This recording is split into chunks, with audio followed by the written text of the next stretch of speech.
Watchers in the Fourth Dimension. You remember we were talking about not remembering things? Do you know, in the last push, we lost over 100 shovels. You are the one who will answer questions. Hello and welcome back to Watchers in the Fourth Dimension. I'm Anthony. I'm Don.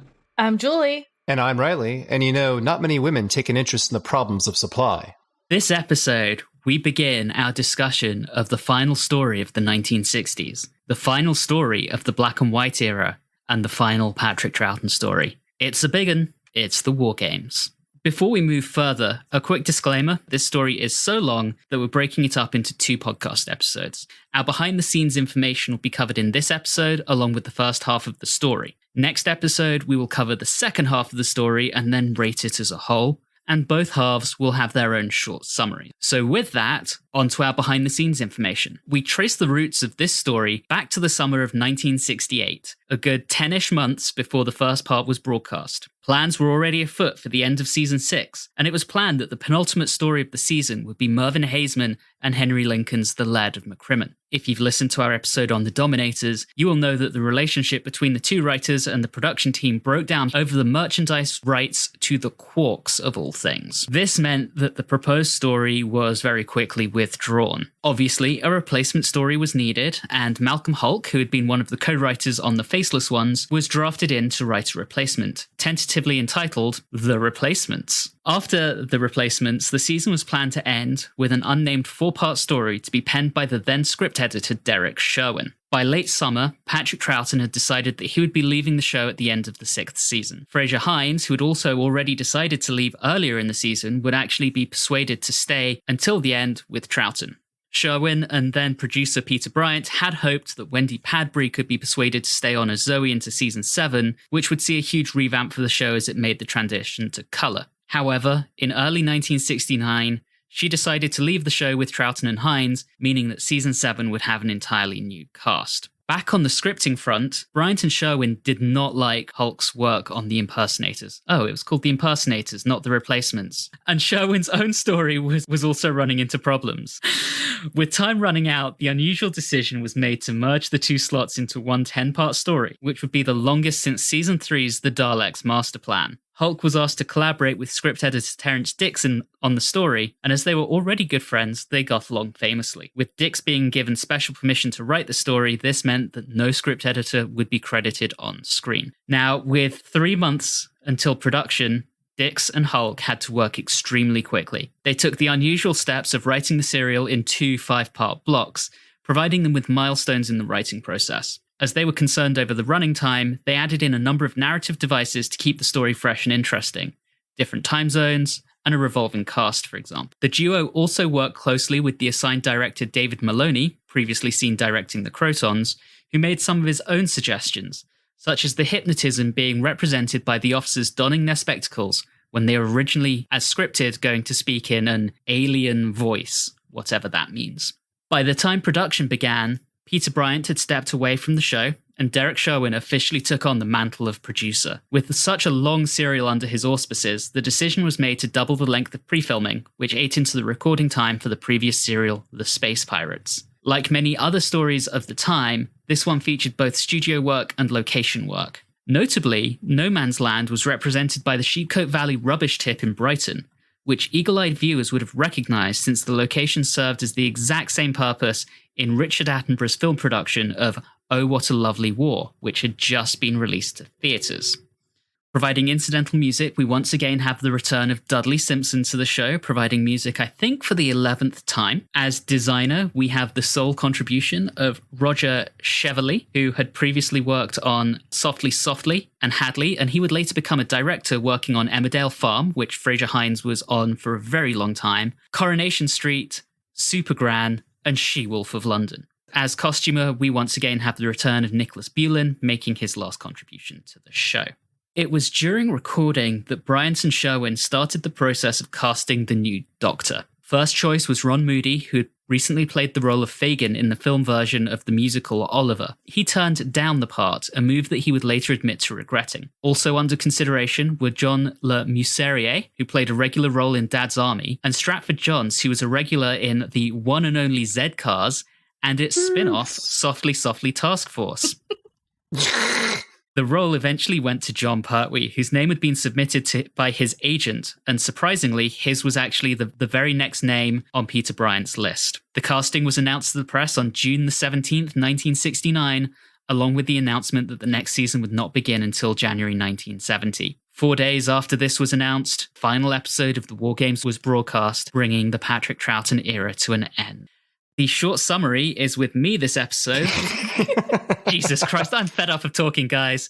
The TARDIS crew lands in a desolate wasteland, and after a brief chuckle about mud, they rapidly realize that they are in the horrors of World War I. Or are they? We spend a few episodes with our intrepid heroes repeatedly being captured, accused of being spies, and subsequently escaping. Miraculously, this somehow manages to remain highly entertaining.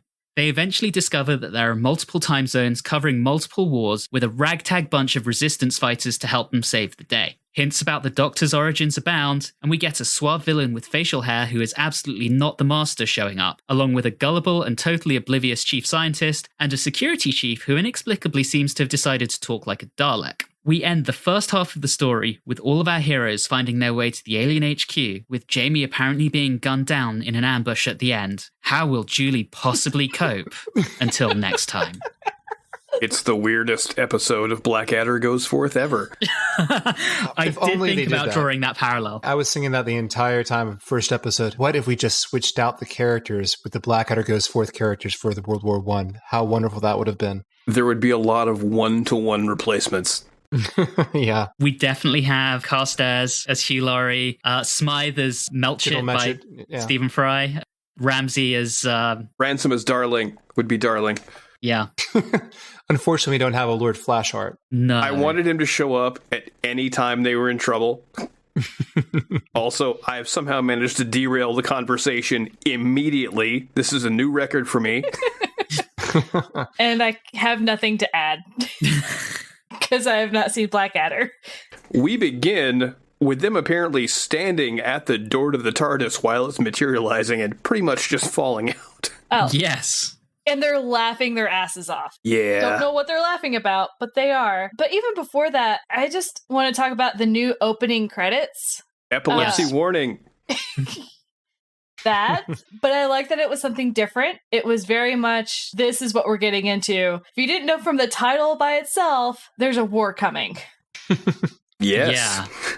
We definitely kind of see that even before the TARDIS lands. We get that wonderful, eerie, panning shot with the camera before you hear the materialization sound. Mm-hmm. Much as the Doctor and friends start out by laughing, that doesn't last long and terror is soon raining down on them. I think it's really well done. You know, it hammers home the point of how grim this setting is really quickly. Sorry to harp on this again. I do this every now and then. A total failure of the TARDIS's threat warning system to drop them there and not show them a better place somewhere else.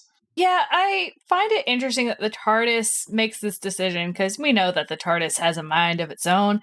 And it lands them in the middle of bad things. At least they could have been like, you know what? Let's at least get behind one of the lines, honestly. It doesn't really matter which one, and go from there. You know, it is possible that they could have had it start off with them at Alien HQ, but that would have ruined the mystery, I guess. Very much so. I do like how this starts out as it seems like our old school pure historical. But then we keep adding layers that let us know that it's not quite what it appears. I really like that. No, I definitely agree. Because I, again, having no real knowledge on this one, was definitely like, all right, this is going to all be set in World War I. Strange, but okay. And that's not what happened. Mm-mm. Speaking of things I really like Lady Jennifer. Mm-hmm. Yeah. She's fantastic. Her and Carstairs, or Truck Elevator, as I also called him, they had, they kind of reminded me of Barbara and Ian just a little bit. Just a little bit. Yeah. I liked them. I can kind of see that. I liked them. I wanted to see them together. I wanted them to hang out more. Agree. So, obligatory expanded universe reference. God. Sorry, Don. Oh, boy. They do apparently end up married after this. Aww. Okay, there is that. So I got really confused by some of the cuts that they did because it looked like they were being captured by the Germans. And then I don't really know exactly how it worked out that then they weren't captured by the Germans. That wasn't a really good sequence, honestly. They were captured and then immediately rescued and were therefore captured again. And then accused of being German spies. It was just a really weird sequence. I think it's almost a commentary on how, within Troughton's era, they spend a lot of time being captured. I think there's a lot in this story, a lot of commentary on the Troughton era. Mm-hmm. I mean, Don, you already mentioned the pure historical, and of course, the last pure historical was right at the beginning of the Troughton era with the Highlanders, the second story. And we start out with something that we haven't seen since the start of the Troughton era. And then I think very much in the middle, we start to see other things, and I'll come back to that when we're around episode 5. Even in this one, we get a return to an old favorite, which is mind control. Yes. And manipulation, which showed up a lot in Troughton's first season.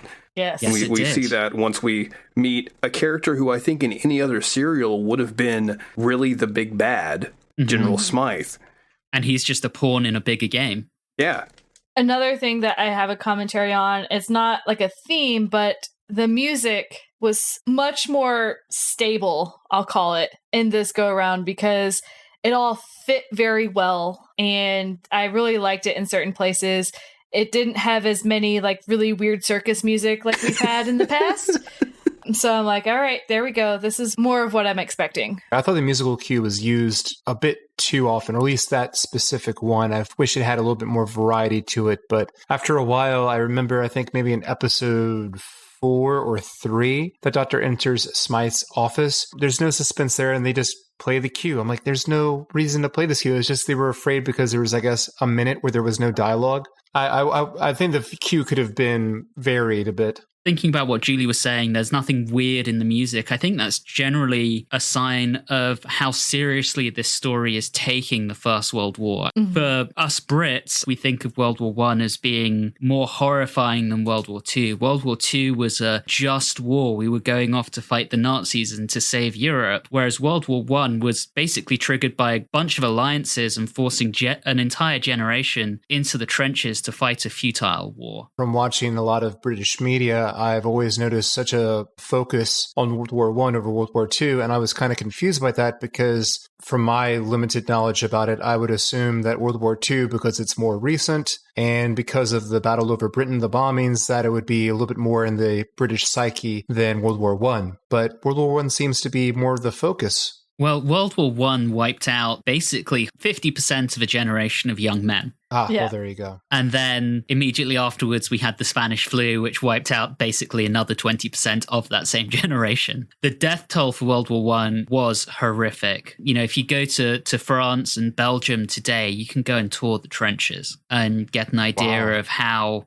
horrific the war was. I think that's partly why this is being treated so seriously, even at a musical level. And, you know, but there are some elements of comedy. There's that wonderful little part where the TARDIS crew are being marched in and Jamie stamps on the Doctor's foot. But they're few and far between. Yeah. I mean, it's somewhat comedy, but it's also just him half-assing it for a reason. And it's, you know, he's like, there's no reason for us to be here. We shouldn't be captured and all of that. And also, he gets really offended and he's like, you damn Sassenach. And I was like, whoa, Jamie, calm down. I think very quickly in this story, and it's faster than I remembered it, but we start realizing something's amiss. We see General Smythe talking to the telecom device behind the portrait in his office. We see him hypnotizing Ransom, Major Barrington, and a couple of others and telling them that the TARDIS crew are definitely guilty. I mean, it's very brutal military justice. The whole court-martial scene where Smythe just runs them out on a rail was very succinct and very brutal and to the point. It was the most efficient court proceeding I've ever seen. I think there's a very strong anti-war sentiment running through this story, and particularly anti-military leadership who are being portrayed as unforgiving and somewhat incompetent. If you think about what was going on at the time, the big war was Vietnam. So I'm kind of reading this as having a bit of an anti-Vietnam sentiment behind the story as well. There is definitely a very large anti-pointless war streak running through the whole thing. Yeah, especially with the World War One, but also when we hit on some of the others, and then the whole premise of a school of sorts learning all of these different like war pieces and things like that, where that's just a commentary in and of itself of men messing with war just for the sake of messing with war and forcing these people to relive it over and over and over again, basically. And that's just kind of terrifying to a certain degree. There's also a very strange, in this first episode, certainly, a little bit of commentary on the British stiff upper lip, chin up attitude. When we first meet Barrington, we hear him on the phone saying, "Right, sir, we'll go over the top tomorrow." And he's almost kind of cheerful. And that's basically a death sentence. They're going to go over the top of the trenches and get gunned down, like to Don's point, the end of Blackadder. And then after our heroes have received their sentencing, it's almost complete cognitive dissonance. He turns to Zoe and, the doctor's just been sentenced to death. And he just says, "Chin up, my dear," with a huge smile on his face. And it's like, dude. I think it has to do with how, because of the horrors of war, it requires people to compartmentalize a lot of things. Yeah. And that's just an example of it, where it's just you have to do that, or you would truly just go mad by how you would witness so many terrible things. And also you mentioned about how callous and uncaring the leaders are. There's that scene, I'm getting ahead of myself, where Smythe and, I guess I will call him Colonel Clink for now to make a Hogan's Heroes reference. Oh, yeah. Season 3. Yeah, an alien HQ, and they just start doing like a playful, like, well, what if I do this? And what if I do this? As if they're playing Battleship. It's actually in this episode where they start laying down some really good hints that things are not entirely what they seem. Aside from Smythe talking on his phone thing, you also get, when he kind of disappears and they don't show exactly how it happens, you get a little TARDIS-like noise happening. Yep. Which I thought was very cool, very subtle. The other thing to note was people forgetting things. Was already mentioned. They handled that quite nicely because Carstairs shakes it off and says, "Well, must be shell shock. I'll be fine." That whole PTSD thing is very real with World War One, but it is something else here, and I think that helps almost make some of those other hints add up, but equally keep some of the surprise because it can be explained away with something very real. It keeps it grounded and believable. Yes. All right, let's talk about the end of episode 1. The sight of the Doctor about to go in front of a firing squad. To me, that seems a lot more brutal than almost anything we've seen up to this point. It also is the first of so far quite a few very good cliffhangers. Oh, there's a lot of good cliffhangers here. A single shot and cut to cliffhanger. I think you make a very good point, Anthony. Usually with the show, everything is colored by the setting of it being like, oh, we're back in Roman times, or we're back here, or we're in an alien planet, or far off into the future. But this is all very practical and within people's recent knowledge of things, and to take a whimsical fantasy character and put him in front of a firing squad is quite somber. Yeah. Yes. And then to end with the gunshot is just probably the heaviest the show has ever done before. It almost reminds me of a joke that would be made in Red Dwarf, I don't know, 20 years later, where Lister's in a prison with a bunch of waxworks of famous characters, and there's a military regime running it, and he's looking out the window and he's like, oh my God, they've just shot Winnie the Pooh.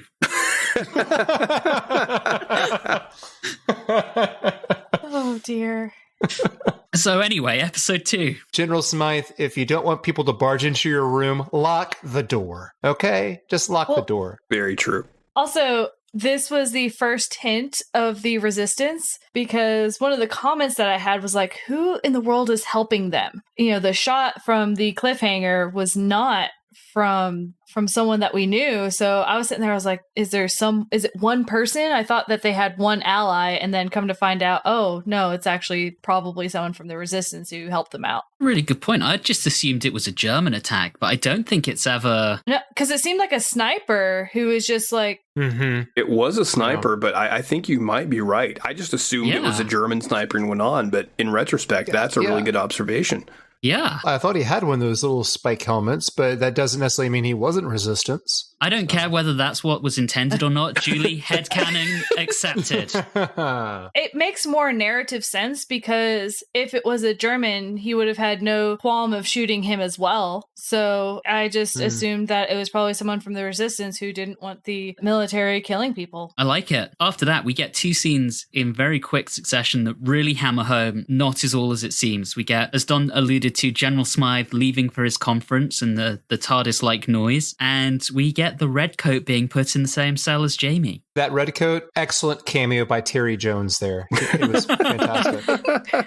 I love that sequence. I thought the time that Jamie and the Redcoat had together was really well done. I liked how they went from kind of a little bit of distrust into trusting each other and things like that. I actually had hoped the Redcoat stuck around longer, but he didn't. It was really well done. There are a lot of characters in this so far. But I like the fact that they don't introduce them all at once in like a group scene where they're all dressed the same, which is what tends to happen in these. I like the fact that we get, a couple people per episode and it really just feels like things are moving along. Yeah, and I think in a 10-part story, it helps keep it fresh, rotating the cast. Yes. As I said in the intro. Let's talk about the Doctor flagging down the car and pretending to be the prison inspector. The classic bluff. And it's wonderful. Again, it introduces just a little bit of comedy again. I mean, his reaction when he's asked for ID is just, how dare you? I love it so much. And it's like what you said before, how this serial is reflective of Troughton's period in total, and that's a classic Second Doctor move. Very much so. Just pretend that you're someone you're not and go full force. With complete confidence. And I really love the juxtaposition. We have Jamie and the Redcoat's escape attempt at the same time as the Doctor is there to rescue him. It's a lovely little thing and almost a little mirror of what we kind of expect will happen in the end, of opposing sides overcoming their differences to escape. Mm-hmm. I think that's a very strong message. Yep. The one thing, though, when they are getting Jamie out, it takes him a little bit too long to figure out, just like, you know what? Pretend you don't know them. Can't you get a hint, Jamie? Come on. Yeah. Yeah. And then the Doctor eventually shooting himself in the foot by name-dropping General Smythe, and that turns out to just be one step too far for the Commandant. But Zoe then just smashes a vase over his head. Problem solved. Always a good plan B. As long as it's not a rock and you're not planning on killing the person. There was another opportunity where Zoe had a chance to solve the problem by knocking someone out with the back of the head with something. I kept thinking that would have been a great running joke through the entire serial. If like because they're constantly finding themselves captured and being spies, and they're trying to explain themselves out of it. And then it would just be great if we just did it like 3 or 4 times that they get out because she just goes behind the person and smacks their head. That would have been a good running gag. I dig that, Reilly. This really does start going into escape, capture, but it does stay fresh. Because they're caught and captured in different places by different people. The way that they escape are significantly different, and they use clever ways of doing that. I really like in the one where Carstairs first wants to talk to them first, and Jennifer has to keep the one guy talking, and like he gets to complain about paperwork and supply. The supply, yeah. One of the ways that they were trying to convince Carstairs and them that, something weird was going on was by showing them the screen. It took me a while to really fully understand. It's like, what? Can they not see it? And then they finally like showed that shot of like it not being there and then slowly making an appearance. And I was like, okay, all right. Poor Ransom. I mean, he gets hypnotized so many damn times in this story. There's that joke in Men in Black where, is the flashy device going to give people brain cancer? I do worry about Ransom and what the future may hold for him after this story. He seems like a nice fellow, too. Yeah.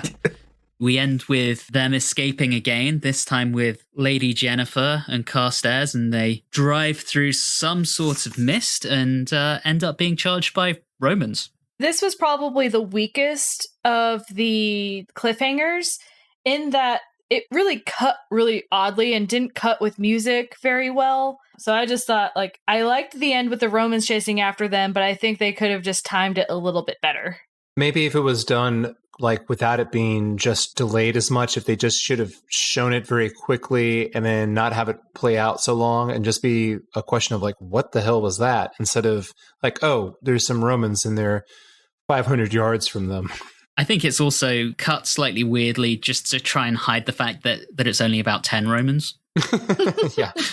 I mean, considering we usually have like 2 aliens to comprise an entire race, 10's pretty good. That's true. That is true. And they had a chariot, so. They had to have so many extras for this. Extras, sets, locations. It feels like something. Now you know where the money they didn't spend on the Crotons went. I'm pretty okay with that right now. So let's talk about episode 3. Of course they got away in time. I did really love that shot of after they drive back through the mist, just the open-mouthed Romans in shock at this. I thought that was fantastic. That was great. Them figuring out that, well, okay, that seemed to be a war. And I called it, I was like, they're all wartime. So then the War Games makes a lot more sense as a title. The title does give it away a bit. Once you see that, like, oh, okay. Yeah. Yeah.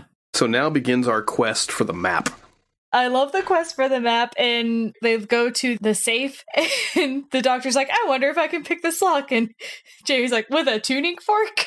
It's worked before.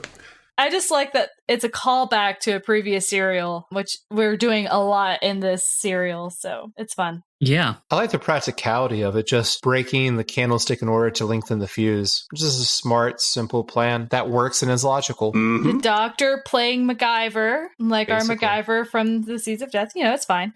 Or Ransom as well. I mean, Jamie now, having been hypnotized repeatedly, Jamie gags him and ties him up. This is definitely Ransom's bad day. He probably won't remember it, though. Probably not. He'll go through that machine and he'll never remember it. Poor guy. And then we get on the road and we get captured by Germans eventually. Yay! The first German officer they meet. Any of you guys familiar with the Angry German on YouTube? No, I'm sorry. So Reilly, you might have seen him because he's done some soccer-related videos, and he's like, "Oh, okay. Good evening. It has come to my attention that the English pronounce these names in this way. You are wrong." Right. I just couldn't help but think of this guy. Oh, I thought you were gonna mention. I guess he doesn't show up until later. It's one of the main baddies, von Wyk. Who, for all the life of me, he could be like Adrian Edmondson's dad. Even his accent sounds like when he would do a German thing, so it's kind of fun. Oh, it's so true. That actor, David Garfield, has a very long-running career that runs from basically The Saint and the Prisoner right through to the IT Crowd. Good for him. Wow. So, like, he's been in stuff. I mean, maybe he was on screen with Ade Edmondson at some point. Could be. And I wonder, with the character that he played here, if you are bald and have a scar, you must have a monocle. Yes. Obviously. British law. Yeah. Yeah. He looks so much like Blofeld. That too. Yeah, he really does. All right, so what's happening in the serial? The doctor... Are you going to call out the return of the sonic screwdriver? Well, first I was going to call out the being Dr. John Smith. Yes. So first we get the John Smith part, which is really fun because that is not only a callback to a previous serial, but obviously it gets used many times throughout the Doctor's years. And yes, obviously now we get to the sonic screwdriver. Used to unscrew and screw in a screw. But without touching it. Yes. But without touching it. Its actual original purpose. Woo! I love the scene when General Smythe shows up at HQ and calls out the incompetence of the Germans, and we meet the war chief in all of his glory, just strutting on the scene, and he just calmly goes, "They also escaped from you, General." I'm like, oh. He's so good. Isn't in this scene where we get the first use that I remember of interior monologue? Yes. Oh, yeah. Yep. Good point. Time travel, I wonder. I referred to him as 60s Medallion Man. 60s swinging Medallion Man, but we can call him what you will. Where possibly could this be leading? I wonder. TARDIS noises and... The second I heard a TARDIS noise out, because after, 50 years and more of Doctor Who, you can't get away from certain spoilers, and I was like, it's coming. I knew it's been coming. Yeah. So. And it's not confirmed at this point, but the first hint of the Doctor's people since the monk. Yeah. It's been quite a while since he showed up, too, so It's very cool. Yeah, it's been 3.5, nearly 4 years in real time. So I think the average member of the audience probably would have forgotten about the monk by now. I want to just say one more thing. 60s Medallion Man is so cool that he has Devo as an entourage.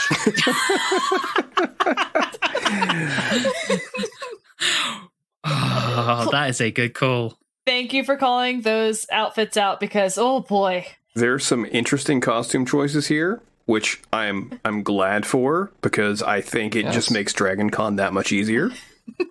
Yes. What's nice about it, too, though, is in all of the different war game time zones, it's all things that we are aware of and things that we know. It's like, okay, for World War I, we know what they were. For Romans, yes, they're going to be wearing toga type things and things of that nature. So they had to make the alien race, quote unquote, different. So they went that route. It might not have been the exact route I go down, but at least it's better than those weird, really short skirts that were done in the Dominators. Yeah. So, But the guards still look a little bit fetishy in their outfits, so. But they're not the Vord. But they're not the Vord.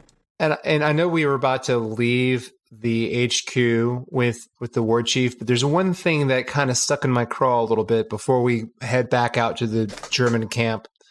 He tells Smythe that he wants them taken alive. And then immediately Smythe sends out the instruction that the ambulance containing them must be destroyed at all costs. No instruction further like, make sure they're not in it when you destroy it, but because we want to take them as prisoners, just whatever you do, his main focus is destroy the ambulance. It's just, and he does it right in front of the ward chief. It's like, what? What are you? He must really be that incompetent. Well, he's also pissed that he got called out for his incompetence. Well, he's about to get it a second time. So let's talk about the elephant in the room, the American Civil War zone, since we all live in the American South. There's some wonderful accents here that are perfectly done. I can't think of a better one other than maybe first season of True Blood with in regards to oh dear about Southern accents. This is what it sounds like for Anthony when Americans do British accents. Yes, it does. Except bizarrely Gwyneth Paltrow. She can actually do a very good one. But otherwise. So we get Jamie and Carstairs versus American Civil War soldiers, which bizarrely is a face-off that somehow really appeals to me, and I can't quite put my finger on why. But we also get this returning trope here, where they're captured by one side, rescued by the other, and then taken prisoner by the other side again. Yes.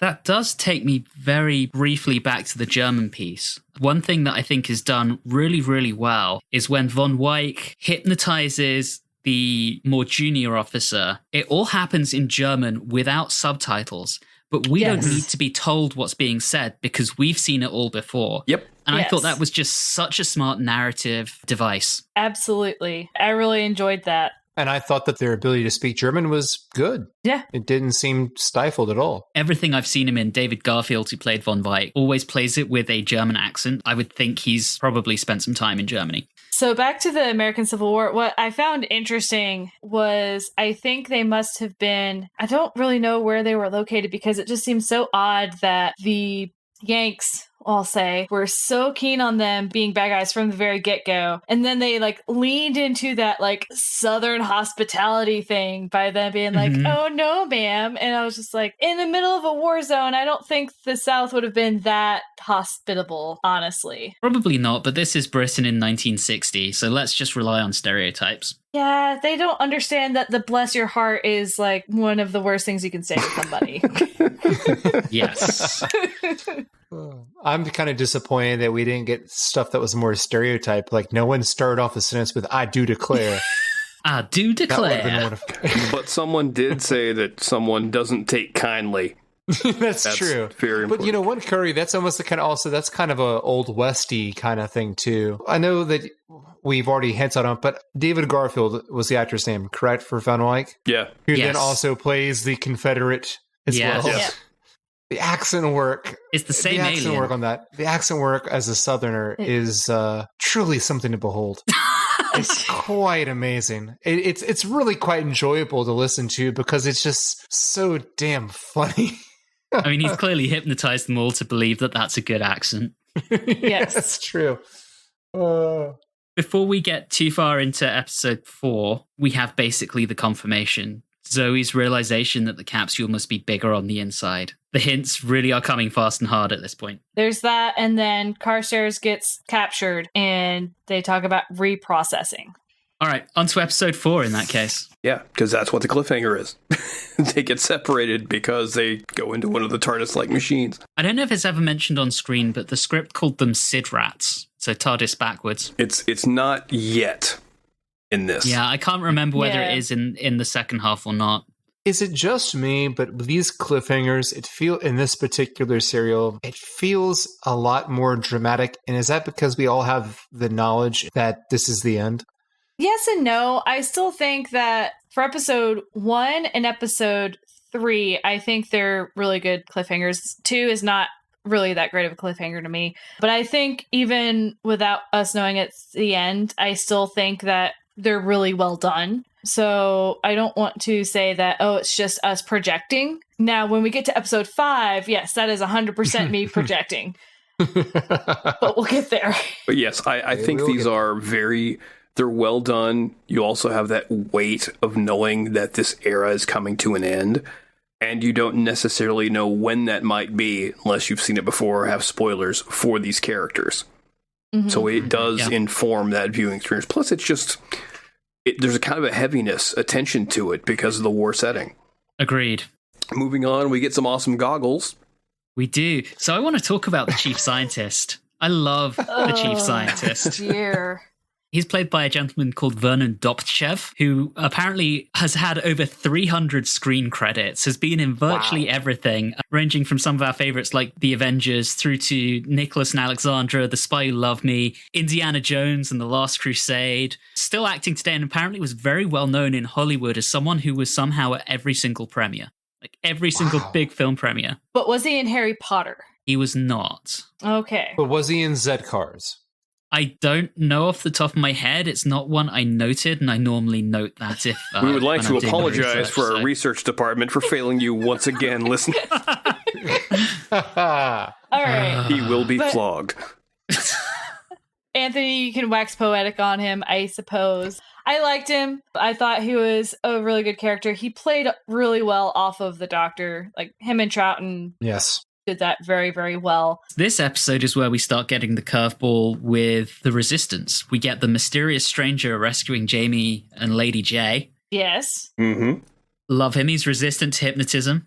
Yep, resistant to hypnotism, which I found interesting because they're strong-willed. So would that mean, like, for example, like with the Doctor, obviously the Doctor would probably be resistant. Maybe Jamie might be resistant. Who knows? Because he's resisted it before.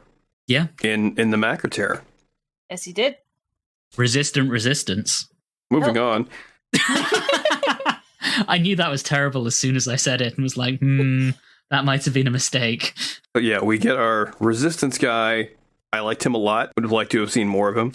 Yes. And then they get one of my favorite cheap ways of doing things. They have a lecture as an exposition dump for their plan.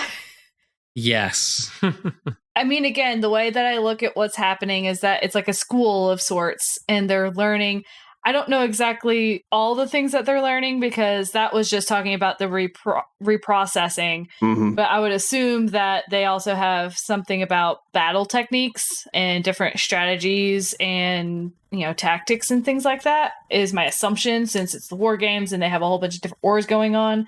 Probably. I have a sinking feeling that the more we think about whatever their final plan is revealed to be, the less happy we're going to be. So I'm just going to kind of let that go to the side. Like, I'm trying to, but also at the same time, I'm like, if it's lectures, they have to have lectures on these other topics. Yeah. I think as a narrative device, it's a really effective way of delivering exposition without it seeming too forced. And more importantly, we get the Doctor and Zoe in their sunglasses. Those were just so weird to me because why were they there? It breaks the mood, but it amused me greatly, so I gave it a pass. It was nice in this very heavy serial to have something I could laugh at and enjoy. Much like the hypnotism room with the swirly paint. Oh, yes. I like the swirly paint. That too. It doesn't quite fit the mood, but I enjoyed it anyway. I look forward to Patrick Troughton and Wendy Padbury's mid-1980s Devo cover album. Yes. I hear their rendition of Mongoloid is something out of this world. When do we talk about the Doctor wanting to utilize the Resistance? Is that in the next episode? I think that's later. Yeah, because Okay, here we'll we get to have Carstairs in the chair, and the Doctor just being the Doctor as hard as he can and interrupting and messing with things. And every once in a while, I wonder why the Doctor can't just lay low. First off, how did no one not realize that he was never a student here or whatever they are? Who is this random dude who's asking all these questions? It's very smart because he tricks the chief scientist into showing him how to put the machine in reverse. So, that's obviously going to play a part later. I'm with you there. The security chief, much as James Bree decides that he wants to talk like a Dalek, is completely incompetent. The security measures in this place are just terrible. I mean, he needs to be fired. Absolutely. 100%. We do get introduced to more Resistance fighters in the other side of things, where Jamie and Jennifer are. I love just seeing that we're in the South for the Civil War, and we get a Frenchman and just a whole bunch of other random people from other wars, and I love it. I'm surprised, Julie, that you haven't mentioned Jamie's hero moment of taking down a soldier on horseback and then stealing the horse. What an absolute lad. It was beautiful and amazing. Yes. We just got so far with the Doctor that it surpassed that moment because we just kept going on. Jamie gets a lot of fighting in this entire serial so far, and I love it. Fighting Jamie is best Jamie. There is one more moment in the Alien HQ that I really want to talk about. That moment when the Doctor and the War Chief come face to face, and there's a clear moment of recognition between them. No words. It's entirely done through facial expression. It's brilliant acting from Troughton and Edward Brayshaw, and it just sends shivers down my spine. It was wonderful. I enjoyed it. I completely understand where you're coming from. Especially with the War Chief being a little bit over the top, as sometimes happens. It just with the facial hair. With that facial hair, you have to be over the top. But yeah, that moment where they locked eyes, you absolutely knew that you were like, oh, they know each other. yeah, that was beautiful. I feel so bad for Carstairs.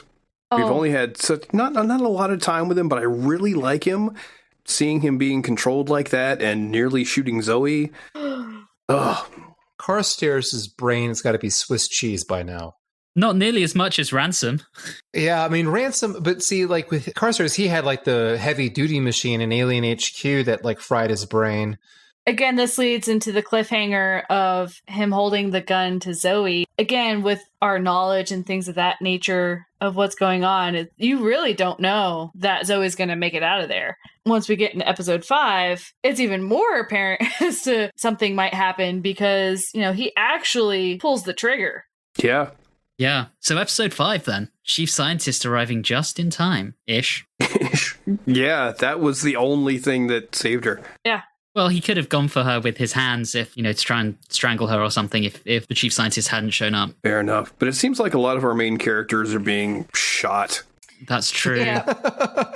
Yeah, and also the way that he was acting, I don't know that physical force would be something he would have resulted to, because to a certain degree, there seemed to be something kind of pulling him back, and the effort to pull a trigger is so slight, especially someone who's been in war, would be something that is much easier to do, but I don't know that he would have resulted into physical force. True. I agree. So we go back to the Civil War time period, and they're talking about, you know what? No, this is just a supply run. There's no tunnel. Stop looking for a tunnel. It's just, and again, another instance of not listening to Jamie saying that, guys, it's not a tunnel. To be fair, what he's saying is kind of unbelievable to them, so I can understand their hesitancy. I do love the convenient timing, though. As soon as he's like, this is what it is, they don't believe him, and then suddenly one of the Sid rats materializes in the barn. Bloody typical. But he also caught Von Wyck. Yes. Unveiling their little communication monitor thing. Yeah, that was wonderful. There was that weird fight that seemed really unnecessary between, was it Harper and someone else? Yeah, the guy who wanted to kill them, he was the guy that got the supplies. That did seem like a bit of a padding fight. One of the few pieces of padding where I was just like, why? Because for the most part, there hasn't been a ton of unnecessary padding. I would agree. Yeah.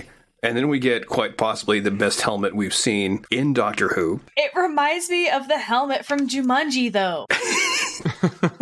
I just like how it kept going, 'cause at first I thought he put a hat on and it's got a spotlight on it. What is going on? And then he folded it down. That hat. Yeah. When that scene happened, it was just this great, he walks from behind the scenes up into a platform. It's very intimidating. You are the one who will answer questions. But first, allow me to put on this optometrist equipment on my face. I know I've already joked about it, but James Bree's performance as the security chief is just so weird. I like it because it's weird. Because I kept wondering what's going on with this guy.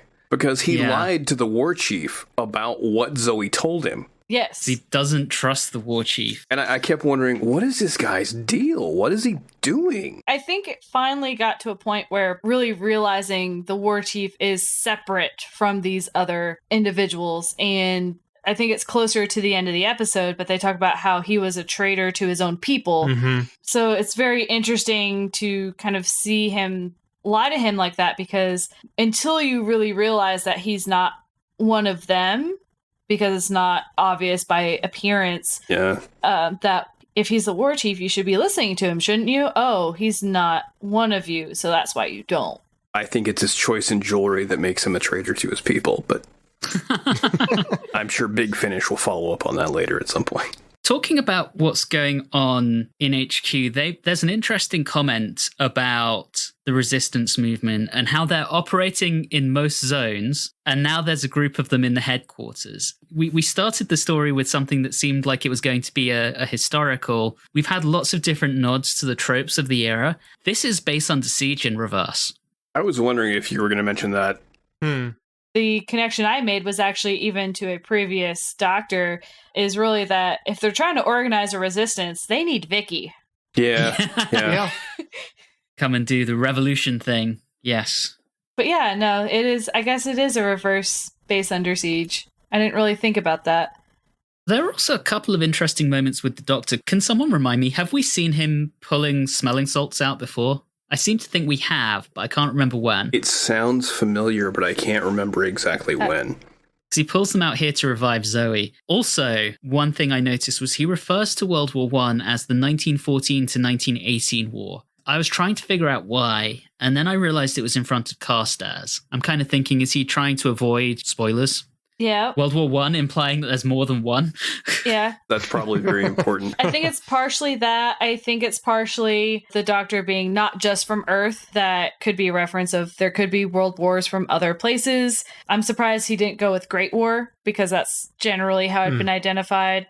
Yeah, there's probably a multitude of reasons why he went with the dates instead. Mm-hmm. Before we even get to him pulling out the smelling salts, I really like the scene with the Doctor and the scientist, where he's basically trying to get Carstairs deprogrammed, and he just butters up the scientist so much and messes with stuff. Just does his Troughton thing. It's awesome. It's wonderful, and I think it works so well as his last rodeo. It's good to see him doing that one last time. I'm just kind of upset that even though we have like a German zone, he wouldn't be able to play the German Doctor again incognito. That would have been no great. Von Weir, only Von Wake. Yeah. Too many Von W's. So we want to go back to the Civil War, because we do have to touch upon Jamie's not so casual misogyny. I do love how Lady Jennifer says, it's because I'm a woman, isn't it? And he goes, no, well, yes. I think he was pretty casual about it. But again, there's a few things he comes from a different time where obviously women didn't fight at that period, well, with exceptions. And again, for him, it's more of a keeping her safe, more so than anything else. Not to say that she's not capable. It's just that's what his character is and always has been. But then what was nice is that she was given a job to do with nursing people, which is much more of her wheelhouse than trying to storm some sort of base. So I think it was nice that they threw that in there so that it wasn't just her sitting around twiddling her thumbs. Making coffee for the boys. But it's Jamie. Anything less than him telling her to get into the kitchen and give him a sandwich, you're going to give him a pass for. Come on. This is true. So speaking of Jamie and the Resistance, let's talk about the lead into that cliffhanger. I feel like there's some real tension that's built up here. We hear that the Sidrat didn't follow protocol when returning, and you know he's heading into a trap. Yep. And it's just brutal because he's gunned down along with the rest of the Resistance as they come out, because you already know Fraser Hines is leaving. You don't know whether or not this is it for him. Yeah, I'm not okay. I'm not okay, guys. I loved how they did that shot. I love that he is the last one standing, which I'm not too terribly surprised about. And they just leave you hanging and you really don't know if he's alive or not. Really good cliffhanger so far. This is probably the biggest one. And this is where we end this episode. Can someone pretend to shoot Reilly so we've got our own cliffhanger? I'll dramatically fall on the ground now. You can't. This does not transfer over podcast, but I'm dramatically falling right now. That brings us to the end, with Reilly on the ground having dramatically fallen down. We will be back next time around to discuss the second half of this epic story very quickly before we wrap up. One item of mail. Our old friend Bill Lamond wrote to us after listening to our episode on the Dominators to tell us that we make this so much fun, and we've brought him back to the Dominators and connected him with all the DVD extras that he's heard and read with that story, and that we brightened his days. Bill, once again, thank you so much for writing to us. As you can hear, we do like to read out emails, Facebook comments, etc. on the show, so please do feel free to reach out. As always, thank you very much for listening, and have a good one.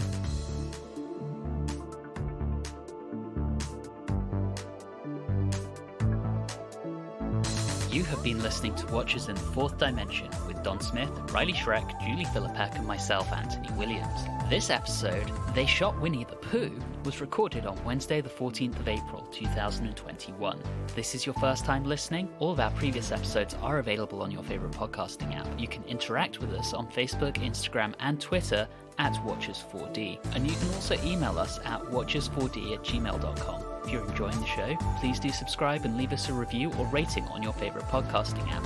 All of those things really do help the show. And always remember, if you find yourself in World War I, don't panic. It might not really be World War I.